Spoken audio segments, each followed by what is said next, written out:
Good news para sa ating overseas Filipino workers at sa kanilang pamilya. Nakatakdang ibenta ang 20 pesos kada kilo ng bigas sa kadiwa ng Pangulo na matatagpuan sa Department of Migrant Workers o DMW Central Office sa Mandaluyong.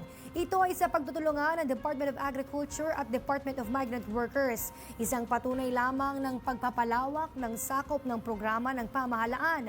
Ayon kay DMW Secretary Hans Leo Kakdak, ang hakbang na ito ay patuloy na pinahahalagahan lamang ni Pangulong Ferdinand R. Marcos Jr. ang bagong bayani ng bagong Pilipinas. Bukod sa murang bigas, katuwang din ng DMW ang DA para magbigay ng suporta at teknikal na tulong sa mga OFW na gustong maging agripreneur kung saan isinusulong ang agribusinesses bilang pangmatagalang negosyo para sa mga nagbabalik bansang OFW.